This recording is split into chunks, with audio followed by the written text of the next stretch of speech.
two art forms collide at the Scarfone Hartley Gallery in Tampa.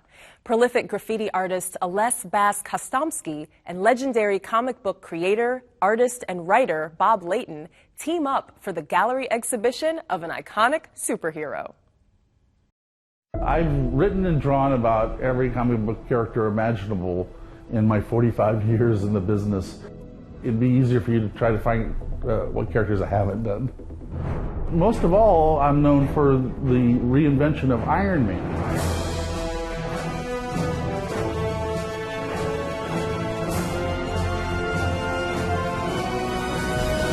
So when I heard that Marvel was going to kick off their entire cinematic universe with my version of that character, it was one of the most gratifying experiences of my life. In 2007, I was asked by Marvel Studios to come out and do the narrative for the DVDs. It occurred to me while I was out there that I had climbed every mountain, that I'd done everything in comics. Suddenly, the whole cinematic world opened up to me, and that just seemed like such an adventure and a chance to watch my characters breathe and talk and move. So I moved to Hollywood, and I learned the language and the customs of Hollywood. After about 8 or 9 years in Hollywood, I decided to move back to Florida. I really wanted to try to work outside the system, and at the same time I realized I was missing my grandchildren's childhood, and they lived here in Riverview, so I wanted some time with them. So I started my own production company. After I moved back here, I met Tyler Martin-Knowledge, the Tampa Bay Film Commissioner. Tyler kind of recruited me to help bring more attention and interest financially to making films and television in Florida. I've always contended that Florida is a wonderful place to film because of one, you have an amazing amount of talent here. You think of what comes out of Ringling College, a variety of topography here. We work together to promote film in Florida, lobby the State House in Tallahassee. I said the one thing I have learned in all my years in traveling around the world is everybody has a Marvel fan in their family. And so I said, I'm going to take a lot of free posters. Earlier this summer, Tyler came to me and said that he had approached Mayor Jane Castor about having an Iron Man Day and to celebrate what I've done and what I brought here to the city and to the state. So Mayor Jane Castor proclaimed August 4th Bob Layton Day. So I was just amazed at how this whole thing snowballed into this huge event with radio shows and television shows and signings and screenings of the movie. And when Commissioner Ken Hagan gave me this actual proclamation, Ken, thank you so much. It was like very, very touching. So Tyler asked me to come up to his office one day and to bring some of my artwork that we could display at the Scarfone Gallery. And when I got up there, I found out what his master plan was.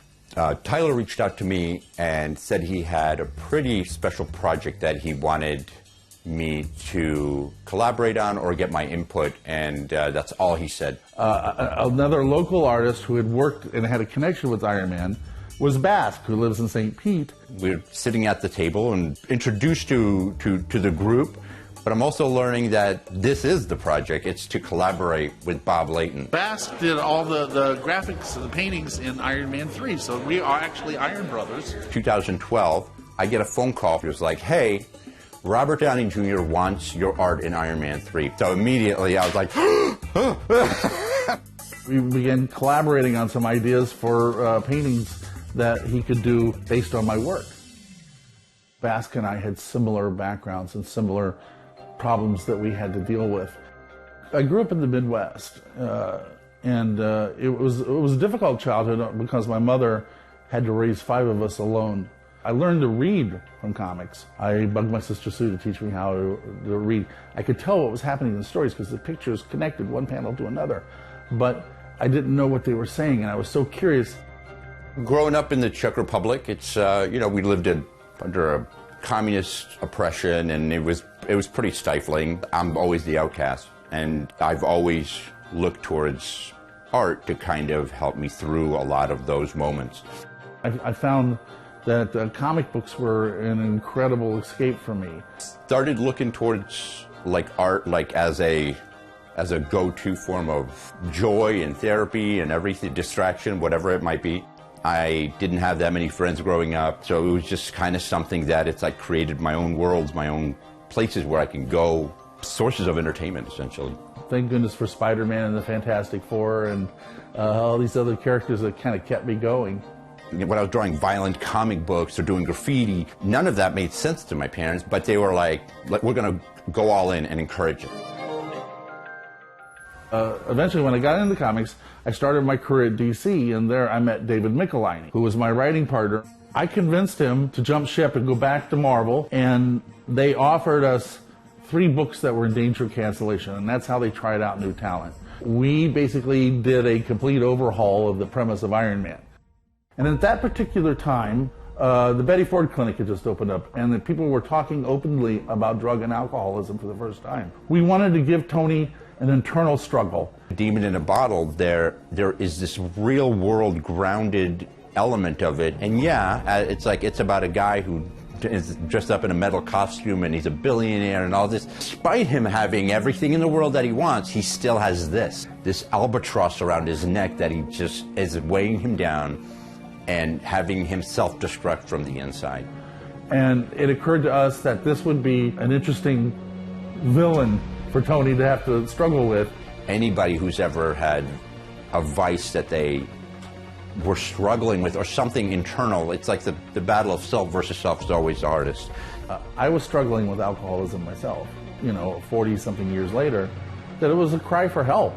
Going through my own struggles with various things, various substances, or drinking or partying too much as an adult, I got to truly appreciate how profound that was. Demon in a Bottle was Robert Downey's one of the reasons why he signed up to do Iron Man.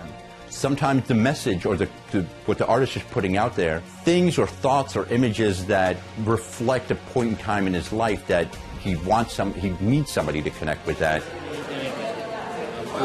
In order for a story to really resonate, the conflict has to come from within the characters themselves. It's truly something that I connected with personally. I saw a new way to kind of interpret the old Iron Man through Bask's imagination. How you can turn like little commercial art drawings into fine art. That's amazing. Jocelyn, the curator, brought all this together because she figured out a way to bring comic books and fine art together in the gallery in one showing. It was an amazing experience. It's something that I'm going to remember always. It was taking something old out of new to work. You can see more of their work at boblayton.com and on Instagram at @KnownAsBask.